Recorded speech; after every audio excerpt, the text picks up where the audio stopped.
ಜಮ್ಮು ಕಾಶ್ಮೀರದಲ್ಲಿ ನಡೆದಿದೆ. ನಮ್ಮ ದೇಶವನ್ನು ವಿರೋಧ ಮಾಡತಕ್ಕಂಥ ಉಗ್ರಗಾಮಿಗಳು ನಮ್ಮ ಪ್ರವಾಸಿಗರನ್ನು ಕೊಂದಿದ್ದಾರೆ. ಅವರಿಗೆ ಧಿಕ್ಕಾರವನ್ನು ಹೇಳ್ತಾ ನಮ್ಮ ಹುತಾತ್ಮರಾಗಿರ್ತಕ್ಕಂಥ ಪ್ರಾಣವನ್ನು ಕಳ್ಕೊಂಡಿರ್ತಕ್ಕಂಥ ಎಲ್ಲ ಪ್ರವಾಸಿಗರಿಗೆ, ಈ ಭಾರತೀಯರಿಗೆ ಮತ್ತು ಇಸ್ರೇಲ್ ಮತ್ತು ಇಟಲಿಯ ಪ್ರವಾಸಿಗರಿಗೆ ಒಂದು ನಿಮಿಷ ಮೌನಾಚರಣೆ ಮಾಡೋ ಮುಖಾಂತರ ಅವರ ಆತ್ಮಕ್ಕೆ ಶಾಂತಿ ಕೋರಬೇಕು.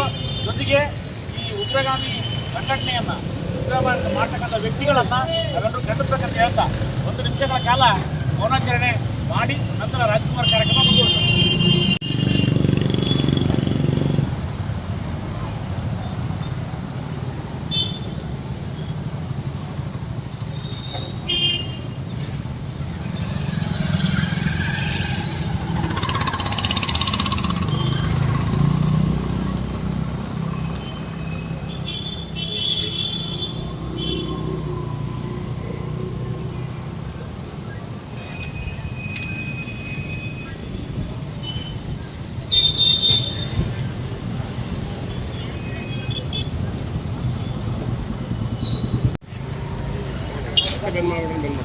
ಈಗ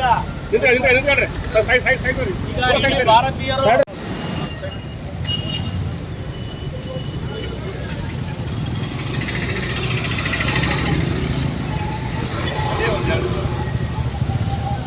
ಕನ್ನಡದ ಅಸ್ಮಿತೆ ಅಂದರೆ ರಾಜ್ಕುಮಾರ್ ಅವ್ರನ್ನ ಸದಾ ನಾವು ಸ್ಮರಣೆ ಮಾಡಬೇಕು.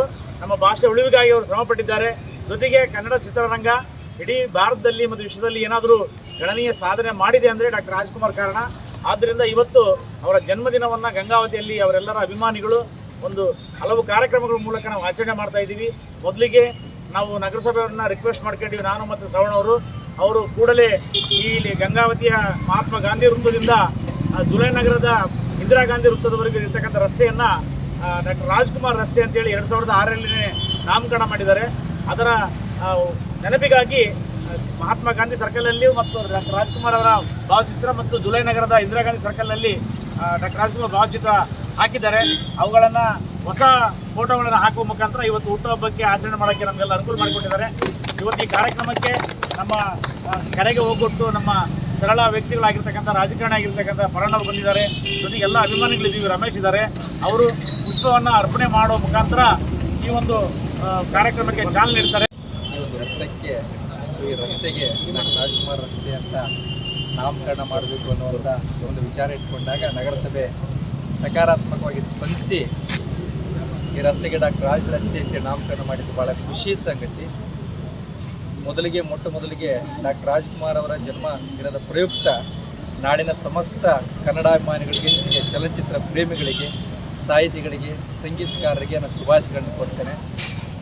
ಭಾರತೀಯ ಚಲನಚಿತ್ರ ಇತಿಹಾಸವನ್ನು ನಾವು ಗಮನಿಸಿದರೆ ಬಹುಶಃ ಡಾಕ್ಟರ್ ರಾಜ್ಕುಮಾರ್ ಅಂತ ಅಪರೂಪದ ನಟನನ್ನು ಬಹುಶಃ ಕಾಣೋದಕ್ಕೆ ಸಾಧ್ಯ ಇಲ್ಲ. ತಾನು ಮಾಡಿರ್ತಕ್ಕಂಥ ಎಲ್ಲ ಚಲನಚಿತ್ರಗಳಲ್ಲಿ ನಾಯಕ ನಟನಾಗಿ ಅಭಿನಯಿಸಿ ಅಮೇರಿಕಾ ಕೂಡ ಮಾಡ್ತಕ್ಕಂಥ ಅತ್ಯಂತ ವಿಶೇಷವಾಗಿರ್ತಕ್ಕಂಥ ಕೆಂಟಕಿ ಕರ್ನಲ್ ಅನ್ನುವಂಥ ಪ್ರಶಸ್ತಿಯನ್ನು ಪಡೆದಿರ್ತಕ್ಕಂಥ ಈ ದೇಶದ ಏಕೈಕ ನಟ ಯಾರಾದರೂ ಆಗಿದ್ದರೆ ಆದರೆ ಡಾಕ್ಟರ್ ರಾಜ್ಕುಮಾರ್ ಅಂತ ಭಾಳ ಹೆಮ್ಮೆಯಿಂದ ನಾವು ಹೇಳ್ಬೋದು. ಡಾಕ್ಟರ್ ರಾಜ್ಕುಮಾರ್ ಕೇವಲ ನಟನಾಗಿರದೆ ಕರ್ನಾಟಕದ ಸಾಂಸ್ಕೃತಿಕ ಲೋಕಕ್ಕೆ, ಜೊತೆಗೆ ಸಾಮಾಜಿಕರಣದ ಮೇಲೆ ಭಾಳ ದೊಡ್ಡ ಪ್ರಭಾವ ಬೀರಿರ್ತಕ್ಕಂಥ ನಟ ಡಾಕ್ಟರ್ ರಾಜ್ಕುಮಾರ್. ಯಾಕಂದರೆ ಡಾಕ್ಟರ್ ರಾಜ್ಕುಮಾರ್ ಅವರ ಚಿತ್ರಗಳು ಚಿತ್ರಮಂದಿರಕ್ಕೆ ಬರ್ತವೆ ಅಂದರೆ ಆ ಚಿತ್ರಗಳನ್ನು ನೋಡಿ ಜನರು ಅವರಂತೆ ತಮ್ಮ ಜೀವನವನ್ನು ಪರಿವರ್ತನೆ ಮಾಡಿಕೊಂಡಿರ್ತಕ್ಕಂಥ ಇತಿಹಾಸವನ್ನು ನಾವು ನೋಡ್ತೀವಿ. ಇವತ್ತು ಒಡ ಹುಟ್ಟಿದವರು ಅನ್ನುವಂಥ ಚಿತ್ರ ಬಂದಾಗ ಸಾಕಷ್ಟು ಜನ ಅಣ್ಣ ತಮ್ಮಂದಿರು ತಮ್ಮ ಮನಸ್ಸನ್ನು ಮರೆತು ಒಂದಾಗಿರ್ತಕ್ಕಂಥ ಉದಾಹರಣೆಯನ್ನು ನಾವು ನೋಡ್ತೀವಿ. ಹಾಗೆ ಬಂಗಾರದ ಮನುಷ್ಯ ಅನ್ನುವಂಥ ಚಿತ್ರ ಬಂದಾಗ ಸಾಕಷ್ಟು ಜನ ಮತ್ತೆ ಉಳಿಮೆಗೆ ತೊಡಗಿ ತಮ್ಮನ್ನು ತಾವು ಸಮಾಜದ ಮುಖ್ಯವಾಹಿನಿ ತಂದುಕೊಂಡಿರ್ತಕ್ಕಂಥ ಇತಿಹಾಸ ನೋಡ್ತೀವಿ. ಇಂಥ ಒಬ್ಬ ನಟ ಕರ್ನಾಟಕದಲ್ಲಿ ಹುಟ್ಟಿರುವಂಥದ್ದು ಭಾಳ ಹೆಮ್ಮೆಯ ಸಂಗತಿ. ತಾನು ಯಾವ ಪಾತ್ರವನ್ನು ಮಾಡ್ತಾರೋ ಆ ಪಾತ್ರದಲ್ಲಿ ಪರಕಾಯ ಪ್ರವೇಶವನ್ನು ಮಾಡಿ ಆ ಪಾತ್ರಕ್ಕೆ ಜೀವ ತುಂಬತಕ್ಕಂಥ ಶಕ್ತಿ ಯಾರಿಗಾದರೂ ಇದ್ದರೆ ಅದು ಕನ್ನಡ ನಾಡಲ್ಲಿ ಕೇವಲ ಡಾಕ್ಟರ್ ರಾಜ್ಕುಮಾರ್ಗಂತ ಭಾಳ ಹೆಮ್ಮೆಯಿಂದ ನಾವು ಹೇಳ್ಬೋದು. ಇವತ್ತು ಮಂತ್ರಾಲಯದ ರಾಘವೇಂದ್ರ ಸ್ವಾಮಿಗಳನ್ನು ನಾವು ನೆನೆಸಿದರೆ ರಾಜ್ಕುಮಾರ್ ಅವ್ರ ಚಿತ್ರ ನಮ್ಮ ಕಣ್ಣೆದುರಿಗೆ ಬರುತ್ತೆ. ಮಯೂರನ್ನು ನಾವು ನೆನೆಸಿದರೆ ಡಾಕ್ಟರ್ ರಾಜ್ಕುಮಾರ್ ಅವ್ರ ಚಿತ್ರ ನಮಗೆ ನೆನಪಿಗೆ ಬರುತ್ತೆ. ಭಕ್ತ ಕುಂಬಾರನನ್ನು ನೀವು ನೆನೆಸಿದರೆ ರಾಜ್ಕುಮಾರ್ನ ಚಿತ್ರ ನಮ್ಮ ನೆನಪಿಗೆ ಬರುತ್ತೆ. ಹೀಗೆ ಐತಿಹಾಸಿಕ, ಪೌರಾಣಿಕ, ಸಾಮಾಜಿಕ ಎಲ್ಲ ಪಾತ್ರಗಳಿಗೆ ಜೀವ ತುಂಬತಕ್ಕಂಥ ನಟ ಡಾಕ್ಟರ್ ರಾಜ್ಕುಮಾರ್. ಅವರ ಮತ್ತೊಂದು ವಿಶೇಷ ಏನಂದರೆ ಒಬ್ಬ ನಾಯಕ ಗಾಯಕನಾಗಿ ಹಾಡಿ ರಾಷ್ಟ್ರೀಯ ಪ್ರಶಸ್ತಿ ಪಡೆದಿರ್ತಕ್ಕಂಥ ಕರ್ನಾಟಕದ ದೇಶದ ಏಕೈಕ ನಟ ಡಾಕ್ಟರ್ ರಾಜ್ಕುಮಾರ್. ಜೀವನ ಚೈತ್ರ ಚಿತ್ರದಲ್ಲಿ ನಾದಮಯ ಹಾಡನ್ನು ಹಾಡೋದ್ರ ಮೂಲಕ ಒಬ್ಬ ನಾಯಕ ಗಾಯಕನಿಗೂ ಮೀರಿ ಹಾಡನ್ನು ಹಾಡಿರ್ತಕ್ಕಂಥ ಸಾಧನೆ ಡಾಕ್ಟರ್ ರಾಜ್ಕುಮಾರ್ ಅವರು. ಗಂಗಾವತಿಯಲ್ಲಿ ಡಾಕ್ಟರ್ ರಾಜ್ಕುಮಾರ್ ಅವರ ಕಲೆಯನ್ನು ಪ್ರೋತ್ಸಾಹ ಮಾಡ್ತಕ್ಕಂಥ ಅವ್ರನ್ನ ಆರಾಧಿಸ್ತಕ್ಕಂಥ ಭಾಳ ದೊಡ್ಡ ಬಳಗ ಇವತ್ತಿಲ್ಲಿ ಸೇರಿದೆ. ಭಾಳ ವಿಶೇಷವಾಗಿ ಕರೋಕೆ ಇವತ್ತೇನು ಒಂದು ಮೆಲೋಡಿಸ್ ಸಂಗೀತ ಸ್ವರಾಂಜಲಿ ಎನ್ನುವಂಥ ಸಂಘಟನೆ ನಾಡಿನ ಸಾಹಿತ್ಯವನ್ನು, ಸಂಗೀತವನ್ನು, ಕಲೆಯನ್ನು ಆರಾಧನೆ ಮಾಡೋದ್ರ ಜೊತೆಗೆ ಇಂಥ ಮಹನೀಯರನ್ನು ಸ್ಮರಿಸುವಂಥ ಭಾಳ ಮಹತ್ವದ ಕೆಲಸವನ್ನು ಮಾಡಿದೆ.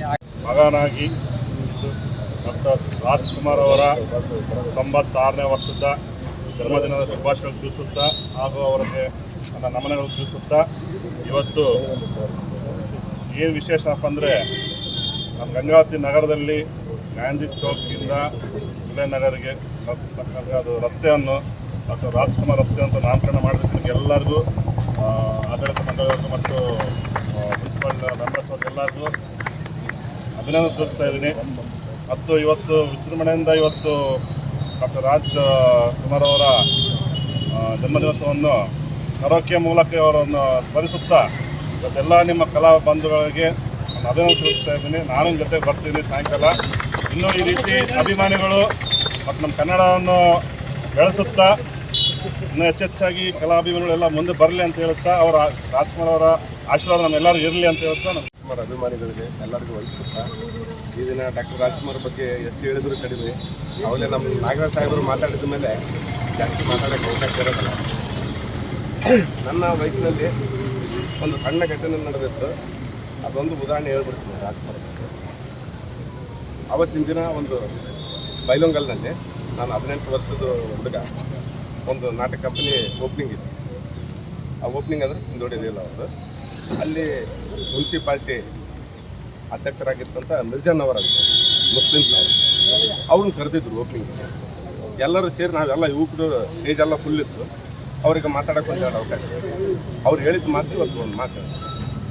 ಅವ್ರು ಹೇಳಿದರು, ಮನೋರಂಜನೆ, ನಾಟಕ, ಸಿನಿಮಾ ಇಂಥ ಕಲೆಗಳ ಮೂಲಕ ಎಲ್ಲರನ್ನ ಬೆಳೆಸ್ಬೇಕು, ಒಳ್ಳೆತನದಿಂದ ನಡೆಸ್ಬೇಕಂತಂದರೆ ಇವತ್ತು ನಮ್ಮ ಹುಡುಗರು ಕುರಾನ್ ಓದೋದಿಲ್ಲ, ಮಹಾಭಾರತ ಓದೋದಲ್ಲ, ರಾಮಾಯಣ ಓದೋದಿಲ್ಲ. ಅಟ್ಲೀಸ್ಟ್ ನೀವು ರಾಜ್ಕುಮಾರ್ ಸಿನಿಮಾ ನೋಡಿದರೆ ನೀವು ಜೀವಮಾನದಲ್ಲಿ ಯಾವತ್ತಿಗೂ ಒಳ್ಳೆ ಮನುಷ್ಯರಾಗಿ ಒಳ್ಳೆ ಉದ್ಯೋಗ ಮಾಡ್ತೀರಿ, ಒಳ್ಳೆ ವ್ಯಕ್ತಿತ್ವ ಇರ್ತದೆ. ಒಬ್ಬ ವಕೀಲನಾಗಿ, ಒಬ್ಬ ಅಪ್ಪನಾಗಿ, ಒಬ್ಬ ತಮ್ಮನಾಗಿ, ಒಬ್ಬ ಸೋದರ ಮಾವನಾಗಿ, ಒಬ್ಬ ರೈತನಾಗಿ ಎಲ್ಲ ಪಾತ್ರಗಳು ಅವರು ತೋರಿಸ್ಕೊಟ್ಟಿದ್ದಾರೆ.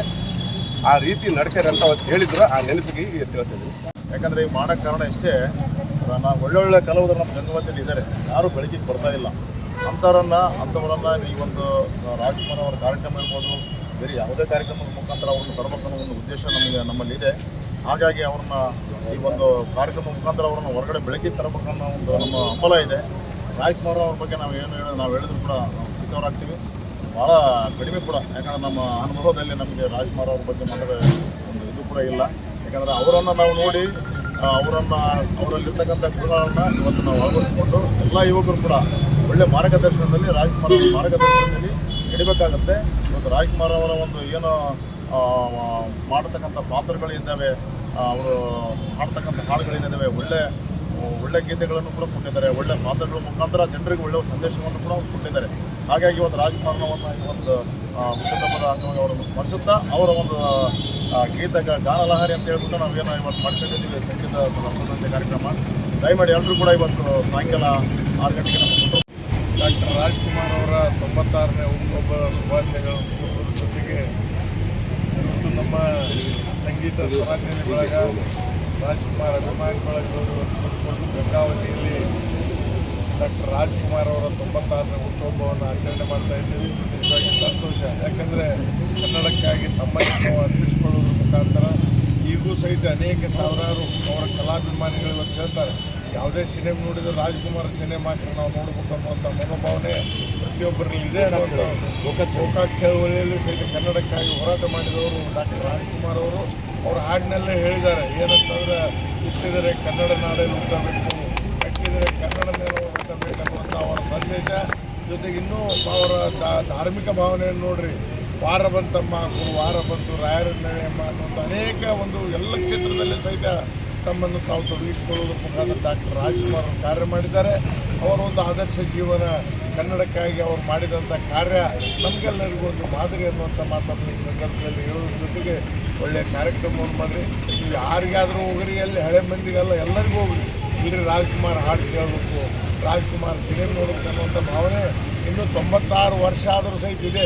ಅಂದರೆ ಅವರು ಅನೇಕ ಚಿತ್ರಗಳಲ್ಲಿ ಸಹಿತ ಕನ್ನಡದ ಬಗ್ಗೆ ಹೆಚ್ಚಿನ ಒಂದು ಒಲುಮೆಯನ್ನು ತೋರಿಸುವ ಮುಖಾಂತರ ಕನ್ನಡ ಹೋರಾಟದಲ್ಲಿ ಅವರು ಭಾಗಿಯಾಗಿದ್ದಾರೆ ಅನ್ನುವಂಥ ಮಾತನ್ನು ಈ ಸಂದರ್ಭದಲ್ಲಿ ಹೇಳಿ, ಬೆಳಗ್ಗೆ ನಿಮಗೆ ನನಗೆ ಫೋನ್ ಮಾಡಿದೆ. ನನಗೆ ರಾತ್ರಿ ಹೊತ್ತಾಗಿಬಿಟ್ರೆ ಈ ಕನ್ನಡ ಡಾಕ್ಟರ್ ರಾಜ್ಕುಮಾರ್ ಅವರ ಹಾಡನ್ನು ಎಲ್ಲರೂ ಕೇಳ್ತಾರೆ. ನೀವೆಲ್ಲರೂ ಹೋಗ್ರಿ, ಯಾರು ಹೋಗ್ರಿ, ಇಲ್ಲರಿ ರಾಜ್ಕುಮಾರ್ ಸಿನಿಮಾ ನೋಡಬೇಕು, ರಾಜ್ಕುಮಾರ್ ಹಾಡು ಕೇಳಬೇಕು ಅನ್ನುವಂಥ ಮನೋಭಾವನೆ ಪ್ರತಿಯೊಬ್ಬ ನಾಗರಿಕರಲ್ಲಿದೆ. ಆ ರೀತಿಯಲ್ಲಿ ಅವರ ಆದರ್ಶದಲ್ಲಿ ನಾವೆಲ್ಲರೂ ನಡೆಯೋಣ ಅನ್ನುವಂಥ ಮಾತನ್ನು ಹೇಳಿ, ಜೊತೆಗೆ ಈ ಮಾರ್ಗವನ್ನು ಈಗಾಗಲೇ ನಾನು ಶಾಸಕರ ಸಂದರ್ಭದಲ್ಲಿ ಅವತ್ತು ಡಾಕ್ಟರ್ ರಾಜ್ಕುಮಾರ್ ಮಾರ್ಗ ನಾಮಕರಣ ಮಾಡಬೇಕನ್ನುವಂಥ ಉದ್ದೇಶದಿಂದ ಮಾಡಿದ್ದಾರೆ. ನಿಜವಾಗಿ ಬಹಳ ಸಂತೋಷ. ಅಂಥ ಮೇರು ನಟನ ಒಂದು ಆದರ್ಶ ಜೀವನದಲ್ಲಿ ನಾವೆಲ್ಲ ಸಾಗೋಣ ಅನ್ನುವಂಥ ಮಾತನ್ನು ಹೇಳಿ ಎಲ್ಲ ಕಲಾಭಾಗಿಗಳ ವಿಷಯವಾದಂಥ ಅಭಿನಂದನೆಗಳು ಸಲ್ಲಿಸಿ